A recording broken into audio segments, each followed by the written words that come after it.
जय भारत डियर बच्चा पार्टी। तो लास्ट लेक्चर में આપણે કોષોના પ્રકારો છે જોયા એમની જટિલતાના આધારે આદિકોષ કેન્દ્રીય કોષ અને સુકોષ કેન્દ્રીય કોષ।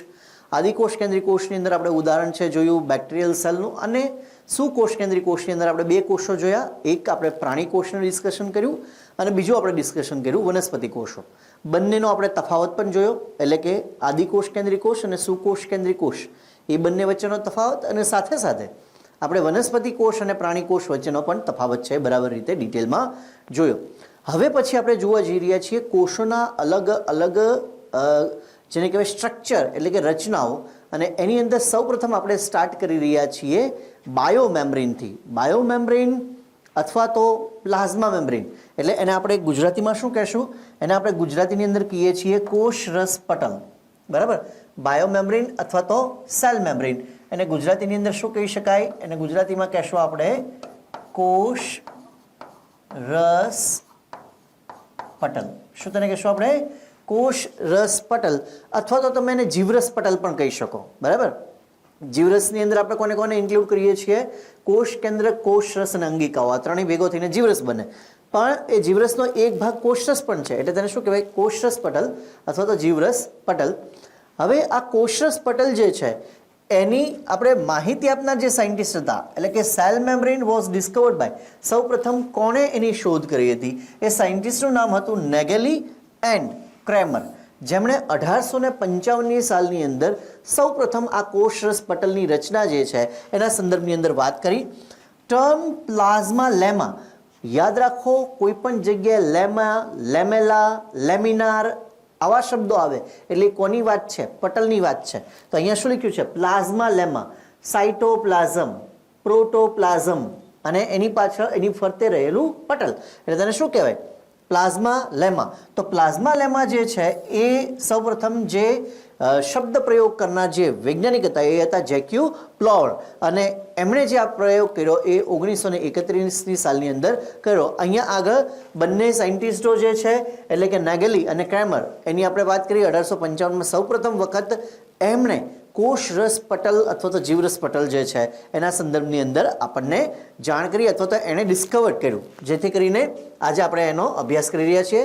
ધ બાયોમેમ્બ્રેન ઓર પ્લાઝમા મેમ્બ્રેન એટલે કે કોષરસ પટલ જે છે એ કેટલાક કેરેક્ટરિસ્ટિક ફીચર છે એ ધરાવે છે, એટલે કેટલાક વિશિષ્ટ પ્રકારના એના આપણે એવું કહી શકીએ કે એના સ્ટ્રક્ચર છે એ વિશિષ્ટ પ્રકાર જે સ્ટ્રક્ચરની વાત કરીએ છીએ અથવા એની લાક્ષણિકતાની જો વાત કરીએ તો પહેલી લાક્ષણિકતા એ છે ઇટ ઇઝ અ સિલેક્ટિવલી પરમિએબલ મેમ્બ્રેન। શું કીધું છે આપણે? સિલેક્ટિવલી પરમિએબલ મેમ્બ્રેન। ધ્યાન રાખજો મિત્રો, સિલેક્ટિવલી પરમિએબલ મેમ્બ્રેનની જ્યારે વાત હોય એટલે એનું ગુજરાતી છે શું થશે? એનું ગુજરાતી થશે પસંદગીમાન પ્રવેશશીલ પટલ। શું તેને કહેવાય? પસંદગીમાન પ્રવેશશીલ પટલ। યાદ રાખજો શબ્દ શું કીધો આપણે? સિલેક્ટિવલી એટલે કે પસંદગીમાન, પ્રવેશશીલ અને પટલ એટલે કે જે દ્રવ્યોની એને જરૂરિયાત હોય તેને જે અંદર આવવા દે। અહીંયા તમારે એક વસ્તુ છે એ ખૂબ જ અગત્યની અને બરાબર સમજવાની છે, એ કે કેટલીક રેફરન્સ બુકોની અંદર બંને શબ્દ વાપર્યા હશે। એ બંને શબ્દ કયા છે? તો પહેલા તો આપણે ત્રણ પટલોની આપણે વાત કરવી પડે। તો પટલ જે છે એની પ્રવેશશીલતાના આધારે ત્રણ પ્રકારના પટલ હોય। એક સિમ્પલ આપણે લખી શકીએ પ્રવેશશીલ પટલ। પહેલું પટલ કયું છે? પ્રવેશશીલ। હવે પ્રવેશશીલ પટલ જે હોય ને એ કોઈ પણ દ્રવ્યો એના આ પટલમાંથી પસાર થઈ શકે એના સંકેન્દ્રણ ઢોળાંશને અનુસરીને, એટલે કે according to the concentration gradient, એટલે જે તે દ્રવ્યો પોતે જ્યાં વધારે હોય ત્યાંથી ઓછા તરફે જતા રહે। એટલે આ પટલ જે છે એમાં એક જ કોન્સેપ્ટ, કે કયો કોન્સેપ્ટ? કે કોઈ પણ દ્રવ્યો પોતાના સંકેન્દ્રણ ઢોળાંશને અનુસરીને એક જગ્યાએથી બીજી જગ્યાએ તે જઈ શકે, બરાબર। એની આવું જે આવાગમન છે ને અલાઉ કરે તેને શું કહેવાય? પ્રવેશશીલ પટલ। ઉદાહરણ તરીકે વનસ્પતિ કોષની કોષ દિવાલ। શું મેં કીધું? વનસ્પતિ કોષની કોષ દિવાલ એ કેવું પટલ કહેવાય? એ પ્રવેશશીલ પટલ કહેવાય। બીજું જે છે પટલ એની પ્રવેશશીલતાના આધારે એને આપણે કહીશું અર્ધ પ્રવેશશીલ પટલ। બીજું કયું છે?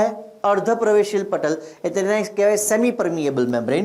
અને ત્રીજું જે આપણે વાત કરી રહ્યા છીએ એ એટલે કયું થાય? પસંદગીમાન પ્રવેશશીલ પટલ. તો 3 પટલની આપણે વાત કરી. એક પ્રવેશશીલ, એ દ્રવ્યોની આપલે છે થવા દે, પણ શેના આધારે?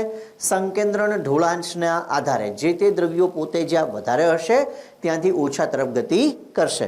બીજું અર્ધ પ્રવેશશીલ પટલ અને ત્રીજું પસંદગીમાન પ્રવેશશીલ પટલ. હવે આ બંને જે છે, બરાબર, આ ત્રણેય જે છે એમાં પ્રવેશશીલ પટલ તો સિમ્પલ છે, એટલે કે એ કોષ દિવાલ એનું ઉદાહરણ થઈ ગયું. આ બંનેની આપણે વધારે વિસ્તૃત ચર્ચા કરવા જઈ રહ્યા છે. એટલે કે અર્ધ પ્રવેશશીલ પટલ આપણે કોને કહેશું, અને બીજું શું આપણે કીધું? પસંદગીમાન પ્રવેશશીલ પટલ. અને તમને નવાઈ લાગશે કે કોષરસ પટલને બંને કહી શકાય. હવે એક જ પટલને બે નામ કેવી રીતે આપી શકાય? પણ એ પરિસ્થિતિના આધીન છે. હવે એ પરિસ્થિતિના આધીન એટલે શું, બરાબર? તો એ પહેલા આપણે જોઈએ. તો પહેલા આપણે આ પ્રવેશશીલ પટલ જે છે અથવા તો કોષરસ પટલ જે છે એનો એક આપણે ડાયાગ્રામ છે બનાવવો પડશે. આ દાખલા તરીકે કોષરસ પટલ છે એવું તમે સમજો, ધ્યાનથી જોજો હું જે આકૃતિ બનાવું છું એ, બરાબર. દાખલા તરીકે આ જે આપણે બનાવ્યું છે પ્રવેશશીલ પટલ છે. આ જે આપણે અત્યારે આકૃતિ બનાવી છે એ શું છે?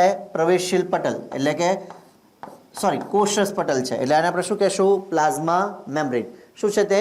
Plasma membrane. હવે આ જે પ્લાઝ્મા મેમ્બ્રેન છે એની અંદર જો તમે ધ્યાનથી જુઓ તો એ પ્લાઝ્મા મેમ્બ્રેન જે છે એની અંદર શું રહેલા છે?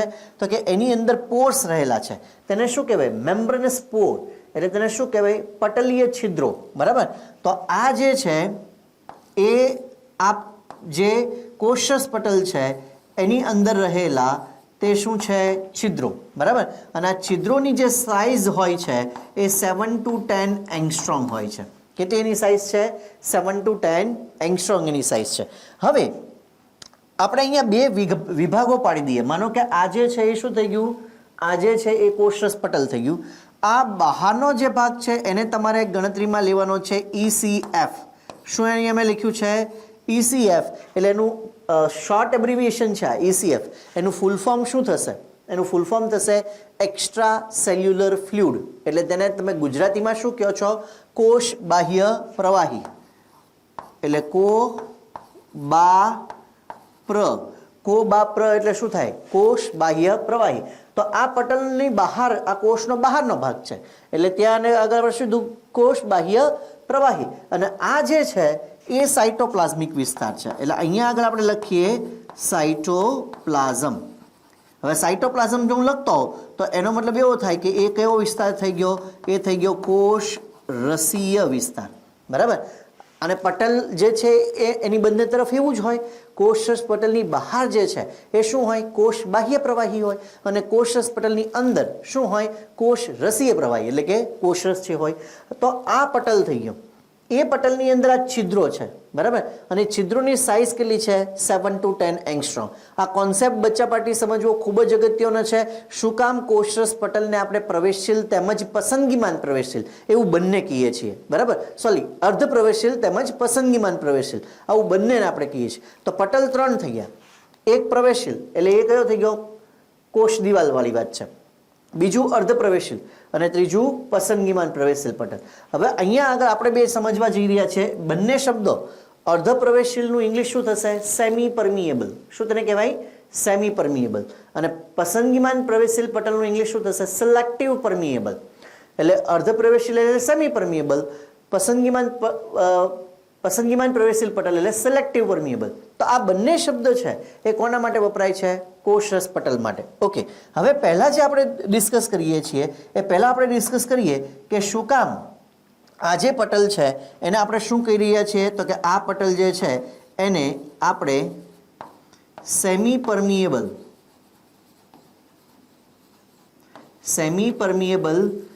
મેમ્બ્રેન એને આપણે શું કામ કહી રહ્યા છીએ? પહેલા આપણે શું કહી રહ્યા છીએ? Semi permeable membrane. અને સેમી પરમિએબલ મેમ્બ્રેન એટલે શું થાય? અર્ધ પ્રવેશશીલ પટલ. આવું આપણે શું કામ કહી રહ્યા છીએ? તો અહીંયા મિત્રો તમે ધ્યાનથી જુઓ, અહીંયા કેટલાક પ્રકારના હું મોલિક્યુલ્સ છે એ મોલિક્યુલ્સ છે હું બનાવી રહ્યો છું. તમે ધ્યાનથી જોજો. આ દાખલા તરીકે મેં કેટલાક પ્રકારના મોલિક્યુલ્સ છે બનાવ્યા છે અને અહીં પણ મેં કેટલાક પ્રકારના મોલિક્યુલ્સ છે બનાવ્યા છે. દાખલા તરીકે આ મેં મોલિક્યુલ્સ બનાવ્યા છે. અહીંયા તમે ધ્યાનથી જુઓ તો મેં બે પ્રકારના મોલિક્યુલ્સ છે બનાવ્યા છે. હવે તમને જોતા જ ખ્યાલ આવી જશે કે કેટલાક પ્રકારના મોલિક્યુલ્સ જે છે એ નાના છે ને કેટલાક પ્રકારના મોલિક્યુલ્સ છે કેવા છે? મોટા, બરાબર. હવે માનો કે હું આ મોલિક્યુલ્સની વાત કરું, બરાબર. આ તમને એ ખ્યાલ આવી ગયો છે કે આ કોષ બાહ્ય પ્રવાહી છે, આ કયો ભાગ છે? સાયટોપ્લાઝમિક પાર્ટ એટલે કે કોષ રસીય વિસ્તાર છે, બરાબર. આટલો ભાગ જે છે આપણે થોડાક સમય પૂરતો અહીંયાથી દૂર કરીએ છીએ. દાખલા તરીકે આ જે વિસ્તાર છે એને હું ખાલી ECF એવું શોર્ટ એબ્રિવિએશન યુઝ કરી લઉં છું. ECF એટલે શું થઈ ગયું? તે કોષ બાહ્ય પ્રવાહી. ઓકે, હવે અહીંયા તમે જુઓ ધ્યાનથી, તમે બે પ્રકારના મોલિક્યુલ બનાવ્યા છે, એક આ મોલિક્યુલ અને એક આ. તમને દેખાવમાં જ ખ્યાલ આવશે કે એક નાના છે ને એક મોટા છે, બરાબર. હવે આમની જે સાઇઝ છે, આ મોલિક્યુલની જે સાઇઝ છે, એ મોલિક્યુલની સાઇઝ જે છે એ કેવી છે? તો કે એ મોલિક્યુલની સાઇઝ જે છે એ 7 to 10 એંગસ્ટ્રોમથી નાની છે, લેસ ધેન 7 to 10 એંગસ્ટ્રોમ, બરાબર છે. અને આ મોલિક્યુલની જો આપણે વાત કરીએ તો આ મોલિક્યુલ જે છે એ કેવા છે? તો કે 7 to 10 એંગસ્ટ્રોમ કરતાં મોટા છે. ફરી વખત આ મોલિક્યુલ્સ જે છે એ તમે જો બધા કોનાથી નાના છે? 7 to 10 એંગસ્ટ્રોમથી નાના છે. અને આ મોલિક્યુલ જે છે એ 7 to 10 એંગસ્ટ્રોમ કરતાં કેટલા છે? મોટા. ઓકે, હવે જે નાના મોલિક્યુલ્સ જે છે એ નાના મોલિક્યુલ તો સીધે સીધા આમાંથી પસાર છે એ થઈ શકશે. શેમાંથી? તો કે એ પસાર થઈ શકશે છિદ્રોમાંથી. તો છિદ્રોમાંથી પસાર થાય છે એટલે આપણે એવું કહી શકીએ કે આ મોલિક્યુલ આ છિદ્રમાંથી પસાર છે એ થઈ શકશે.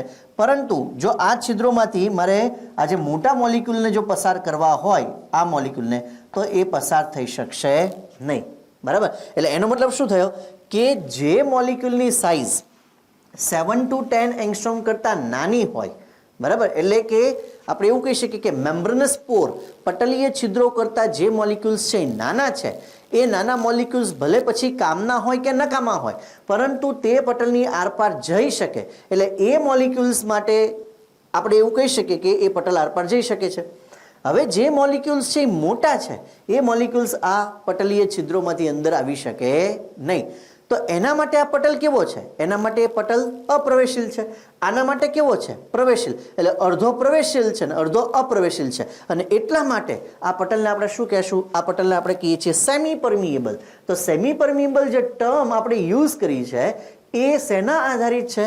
એ છે આ છિદ્રો જે રહેલા છે, છિદ્રો આધારિત અને જે તે કણોના કદ આધારિત જે દ્રવ્યોની આપલે થાય છે એની વાત છે. આ એક વાત થઈ. એટલે અહીંયા આપણે એ સાબિત કર્યું કે આને શું કામ કેવો જોઈએ? સેમી પરમિએબલ. હવે આવે બીજી વાત, બરાબર. અને બીજી વાત કઈ છે? તો કે આ જે પટલ છે એને આપણે બીજું શું કહીએ છીએ?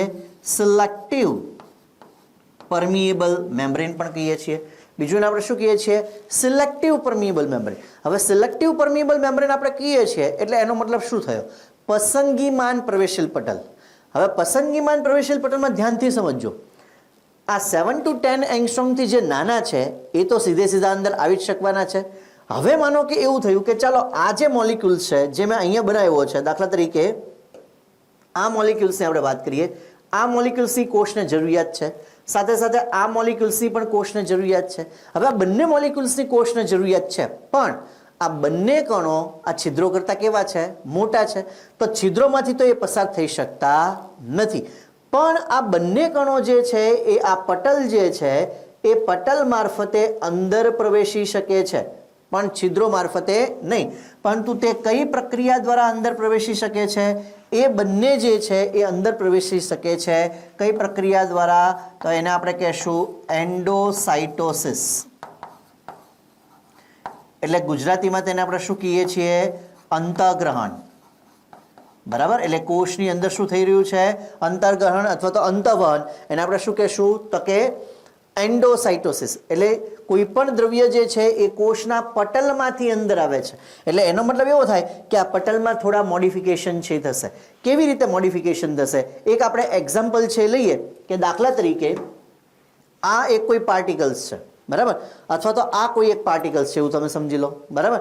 આ પાર્ટિકલ્સ જે છે એ શેના ઉપર? આ અત્યારે બહાર છે, આ મોટો પાર્ટિકલ છે, એ શેની અંદર આવ્યો? તો કે આ કોષરસ પટલ ઉપર પડ્યો. જેવો કોષરસ પટલ ઉપર પડશે એટલે કોષરસ પટલ એને આવરશે અને એને આવરી લઈ અને પછી તેને શેની અંદર છોડી દેશે? કોષરસીય વિસ્તારમાં, બરાબર. અને જ્યારે કોષરસીય વિસ્તારમાં એ દ્રવ્યને જ્યારે એ છોડશે એટલે ત્યારે એ સમયે છે એ શું થશે? એની જો આપણે વાત કરીએ ત્યારે એ સમયે શું થશે એની જો આપણે વાત કરીએ તો વાસ્તવિક રીતે માનો કે આ મોટો અણુ જે છે એ મોટો અણુ અંદર આવી જશે આ દાખલા તરીકે મોટો અણુ જે છે એ અંદર પ્રવેશી ગયો, પણ એ મોટો અણુ એમને ડાયરેક્ટ નહીં આવે, એની આસપાસ શું આવેલું હશે? એની આસપાસ કોષરસ પટલ પણ ઘેરાયેલું હશે. અને હવે એ ક્યાં આવી ગયો છે? હવે આવી ગયો છે કોષરસીય વિસ્તારમાં. તો આ જે રચના છે એને પણ આપણે શું કહીએ છીએ એ તમે ભણી ચૂક્યા છો. આ જે રચના છે તેને કહેવામાં આવે અન્નધાની, ફૂડ વેક્યુલ. તેને શું કહેવામાં આવે છે? અન્નધાની અથવા તો ફૂડ વેક્યુલ.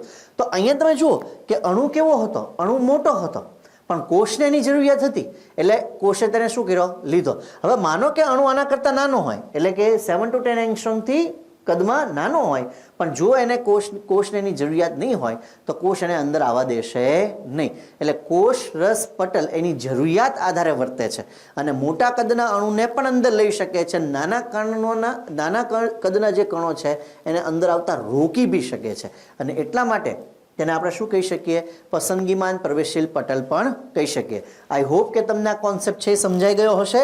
7 to 10 એંગસ્ટ્રોમથી નાના હોય તો સીધા જ આવી શકે, એનાથી મોટા હોય તો સીધા આવી શકે નહીં. એટલે કણો તેના કદ આધારિત આવવા કે ન આવવા એના આધારે શું નક્કી થાય છે? અર્ધ પ્રવેશશીલ પટલ.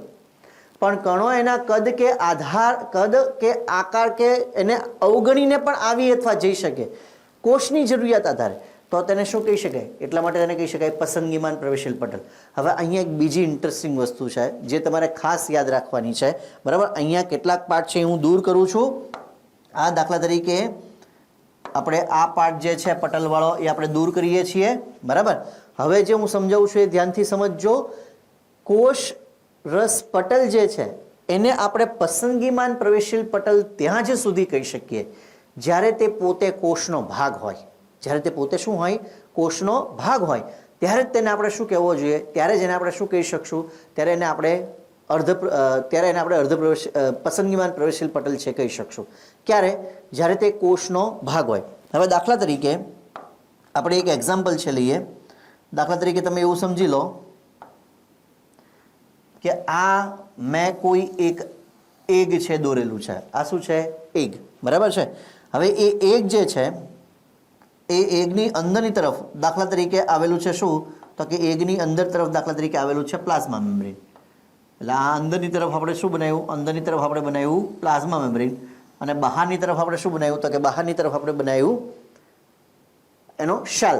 બરાબર, હવે જે આ આખું જે એગ છે એને માનો કે હું ડાયલ્યુટ HCl છે પ્રોવાઈડ કરું. શું આપણે પ્રોવાઈડ કરીએ છીએ? મંદ હાઇડ્રોક્લોરિક એસિડ. હવે જ્યારે હું ડાયલ્યુટ HCl એને પ્રોવાઈડ કરીશ તો થશે શું? તો કે ધીરે ધીરે આપણે એવું કહી શકીએ કે જે એનો શેલવાળો પાર્ટ જે છે એ શેલવાળો પાર્ટ જે છે એ શું થઈ જશે? ધીરે ધીરે ગાયબ. તો બાકી શું વધ્યું? બાકી હવે વધ્યું એ શું વધ્યું? પ્લાઝ્મા મેમ્બ્રેન છે વધ્યું. પહેલાં શેલ બી હતું, શેલ છે ડિઝોલ્વ થઈ ગયો શેની અંદર? એસિડમાં. હવે બાકી શું વધ્યું છે? બાકી વધ્યું પ્લાઝ્મા મેમ્બ્રેન. તો અહીંયા આગળ જો એ આ માત્ર પ્લાઝ્મા મેમ્બ્રેનને તમે અલગ કરી લો. શું અલગ કરી લો? પ્લાઝ્મા મેમ્બ્રેન તમે અલગ કરી લો તો એ સમયે કેવી રીતે વધશે? અર્ધ પ્રવેશશીલ પટલ તરીકે અથવા તો સેમી પરમિએબલ મેમ્બ્રેન તરીકે. એટલે ધ્યાનથી સમજવાનું છે આપણે. સેમી પરમિએબલ મેમ્બ્રેન ક્યારે?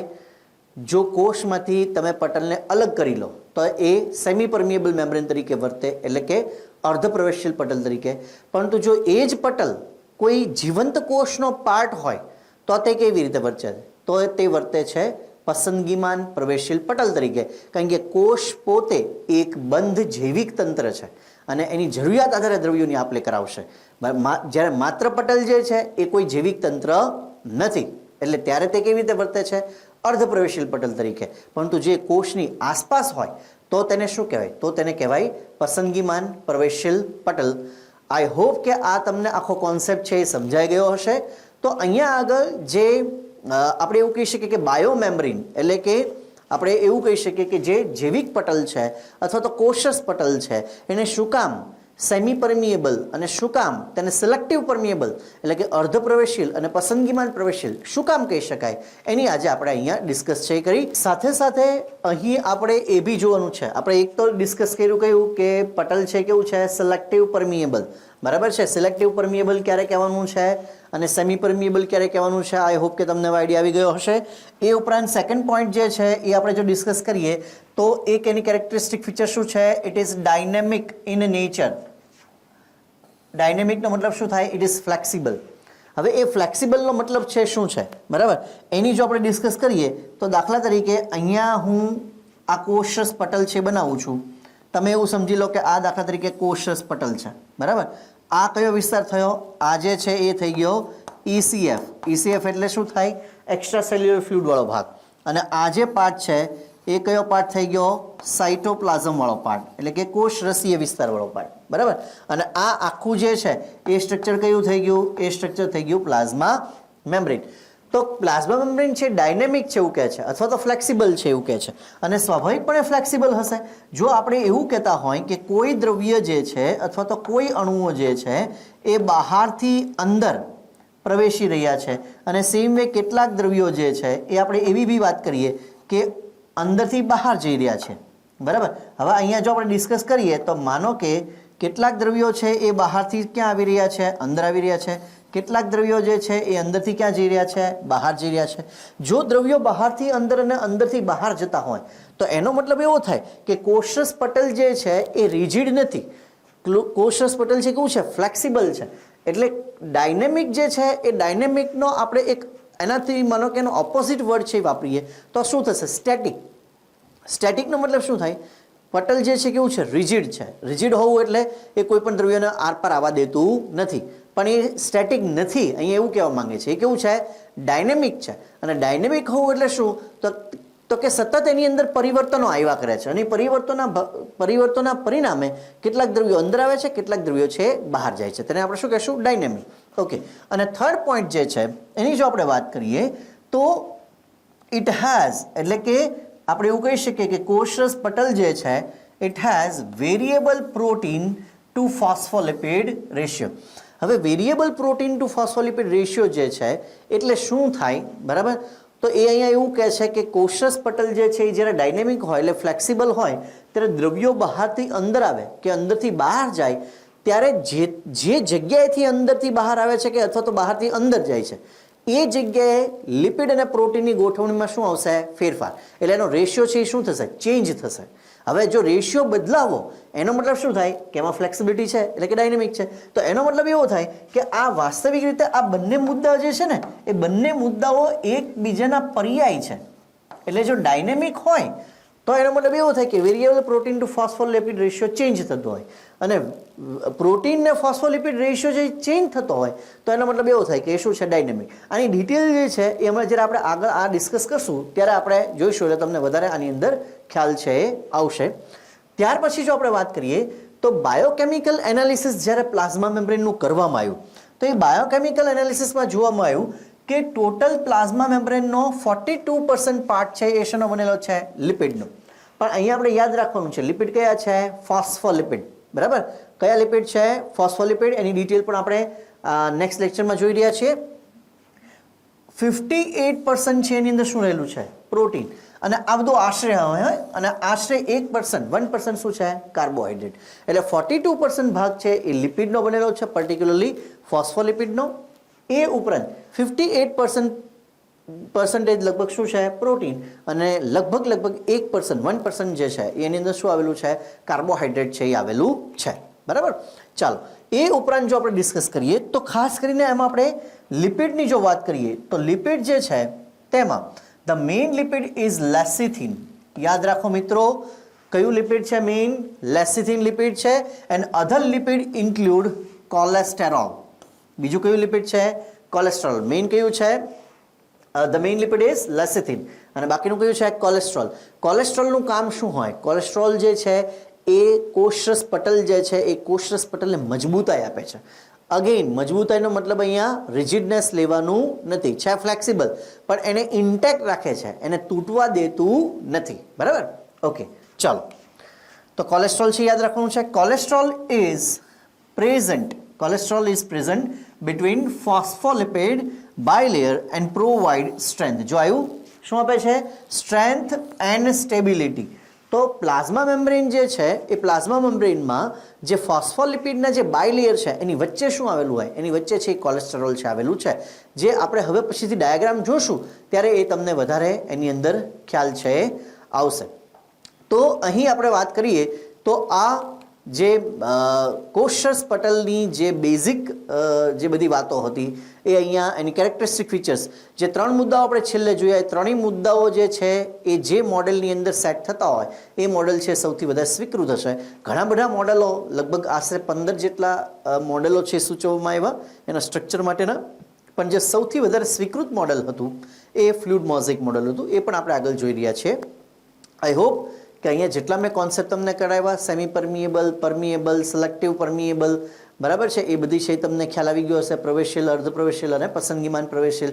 જ્યારે કોષનો ભાગ હોય ત્યારે પસંદગીમાન પ્રવેશશીલ, જ્યારે કોષનો ભાગ ના હોય ત્યારે પટલને શું કહેશું આપણે? અર્ધ પ્રવેશશીલ. એ સાથે સાથે ત્રણેય વસ્તુ છે એ યાદ રાખવાની છે. એક કોષસ પટલ જે છે એ કેવું છે તો કે સિલેક્ટિવ પરમિએબલ, બીજું કેવો નેચર છે? ડાયનેમિક, અને ત્રીજું lipid to protein to phospholipid ratio છે કેવો હશે? વેરિયેબલ. આ બધી ડિટેલ છે આપણે નેક્સ્ટ લેક્ચરની અંદર જોઈશું. Thank you so much. Love you all. Stay tune and જય ભારત. વિદ્યાર્થી દેવો ભવ.